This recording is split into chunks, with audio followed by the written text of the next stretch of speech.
আমি ভাবছিলাম আমার লগে ঘটনা একটা ঘটতে যাইব, আর মনে মনে যেটা ভাবছি এটা একদম হাসাই হয়েছে। ঘটনাটা হলো এটাই, কালকে আমি যাবার চাইছিলাম কলকাতা, তখন গুয়াহাটি ট্রেন স্টেশনও গিয়ে বই রয়েছি আমার বউরে লইয়া। তখন আমার খিদা লাগছে, তখন বউরে কইলাম যে যাও যাই 2-3টা খায় লই, অল্প স্বল্প খায় লই, কেরে বহু দূরে ফেল যাম, তখন বুক লাগবো, ট্রেনও কই খায়াম। হ্যাঁ, তখন আন্তাজি মান্তাজি রান্ধে, তাই বললা বউ কি কইলো, আমি আমি কোনো ফুটালো ছুটালো খাই না, তে তুমি খাও গা। ও হন আমি কইলাম তে আমার লগে যাও, হ্যাঁ কিন্তু আমার লগেও যাইতো না, কি করবো, যাইতো না। তখন আমার লগে আমার খিদা লাগছে, তো খাল লাগবো, বহুত খিদা লাগছে। তখন বই রইলাম, বয়ে বয়ে চিন্তা করতেছি কোন উপায় পাই না।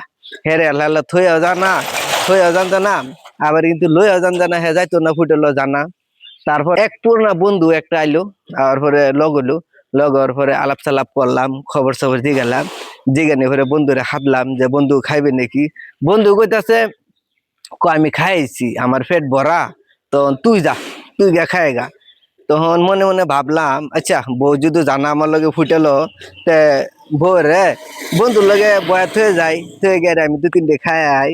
হ্যাঁ, এভাবে কাম করলাম, বউ রে বন্ধুর দ্বারা থয়া গেলাম আমি ফুটেলো খাইবার লাগিয়া। খায় আহে রে আহে দেখি আমার বউ নাই, আমার বন্ধু নাই। আর এটা আমি ভাবছিলাম এই ঘটনাটা উইব, আর এটা হাসাই হয়েছি।